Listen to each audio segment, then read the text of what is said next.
Today, according to UNICEF, at least 2.6 billion people lack adequate sanitation, while 1.1 billion people live without clean drinking water, period. Water is the key component in all of our daily lives, no matter where we live. Not only for human use, but for energy, industry, agriculture, and livestock. Now, if you look at the Earth, you will notice that over 75% of our blue planet is water. The problem is, only 3% of that water is fresh water.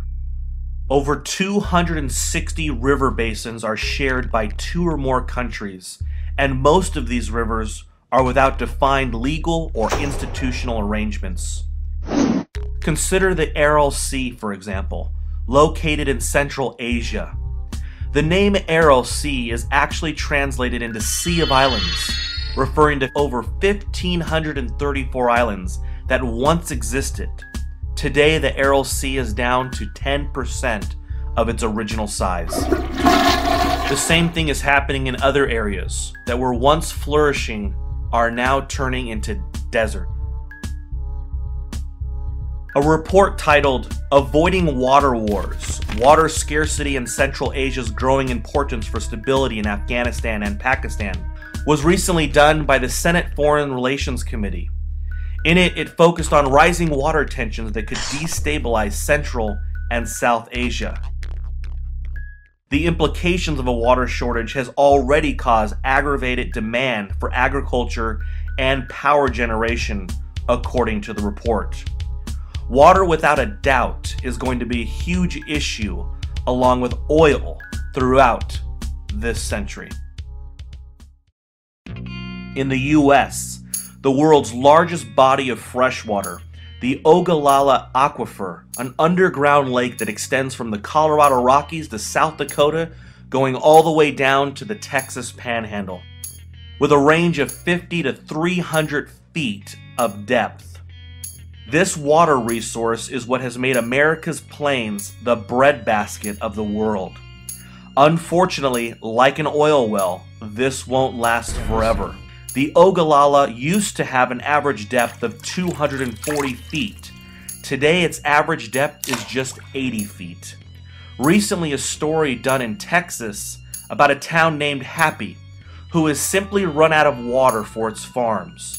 What once was a booming town that relied on the Ogallala Aquifer has now seen its depths of underground water fall between 0 to 50 feet. Many wells are completely dry, and farmers have been forced to hand over their land to the government's Conservation Reserve Program in exchange for grants. The U.S. Department of Agriculture recently stated, "The supply is going to run out and the plains will become uneconomical to farm." 60 years is what the U.S. Department of Agriculture gives it. This is a scary thought when you think about the way we have built cities, towns, and homes around something that is simply unsustainable. Consider the Colorado River as well. A river that used to run into the Pacific, not anymore. By the time the water fills the pools of Vegas and irrigates and provides drinking water throughout the West, not a drop of water makes it into the ocean. Of course, we can't help but comment on how it is government who essentially planned people to live in the middle of nowhere, to live in deserts. If a free market would have reigned, we would see a much more practical living condition with very little middle-of-the-desert living, not only relying on cheap oil, but the relocation of precious water. While researching the water crisis, FutureMoneyTrends.com came across studies about how in some places in Africa, so much water has been pulled out of the ecosystem in order to bottle it and send it around the world, some towns have become deserts. As the world population grows, the water crisis will become front-page news.